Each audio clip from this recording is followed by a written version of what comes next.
News now from the state of West Bengal, and the Chief Minister of the state, Mamata Banerjee, has written yet another letter to Prime Minister Narendra Modi over the issue of proposed amendment to the IAS Cadre rules. Mamata Banerjee, while urging the Prime Minister not to go ahead with the changes, wrote that it could create a fear or psychosis among officers and also impact their performance. She also stressed the proposed change to the rules is a threat to federal polity and could damage centre and state ties. And she also warned that she warned of great movements in the case if the centre doesn't agree to reconsider the decision.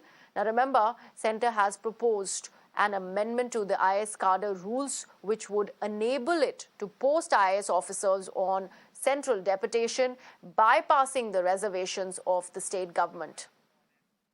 My colleague Tamal Sahana joins me on the phone line.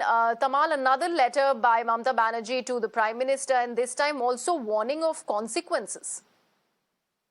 Well, that's right. The first letter she wrote on January 13, clearly opposing the amendments proposed by the central government in the IAS Cadre rule, whereby the centre will be in a position to put any officer from the state under central deputation, and if they do so, the state can be bypassed and state's reservations can be bypassed, and the IAS officer will then have to report to the central post with immediate effect. Mamata Banerjee had called it quite shocking an approach, which is not consultative towards the cooperative federalism that she swears by. And she said that the Prime Minister must intervene to do the correction and not, in a way, take a decision which would come in the way of a federal structure.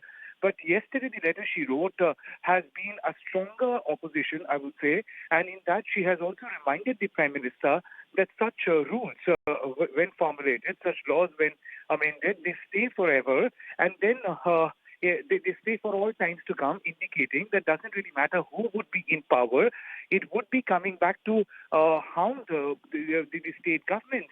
She has also cared to remind the Prime Minister that he himself, being a Chief Minister of Gujarat, he would understand and appreciate the importance of federal rights and how the state government would be at absolute mercy of a central government as far as bureaucratic services are concerned. The further amendments which have been done in the IAS Cadre rule basically makes any IAS officer called on central deputation released forthwith from the state assignment, with or without the approval of the state government, with or without the approval of the IAS officer. So this is something Mamata Banerjee has highlighted as draconian and also Damocles sword on the IAS officers, suggesting that this would be demoralizing for all the bureaucrats who essentially run the state, essentially run the centre, the services which are in public interest. So yes, war of words ensuing over this IAS Cadre rule changes.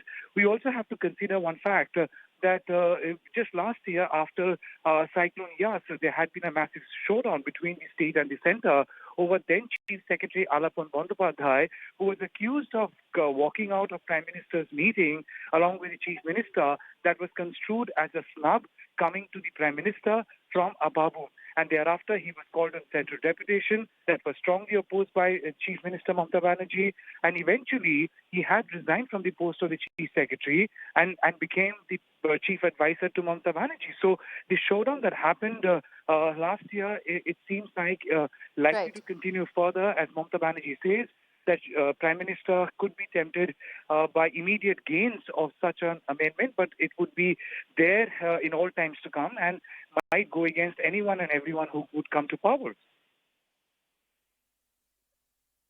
Absolutely. Thank you, Tamal, for joining me with all those details.